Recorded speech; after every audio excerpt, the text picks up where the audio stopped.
Okey, sup ayam plus cendawan. Sebenarnya dalam tu ada kaki ayam. Nanti kita tengok macam mana.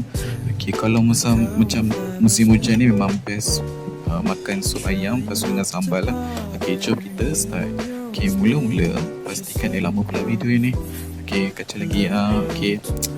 Okey, ya Allah baru nak start. Okey, yang ni kita panaskan minyak, lepas tu masukkan sup buncit. Lepas tu masukkan pula bahan kisar, bawang putih, bawang merah dengan halia.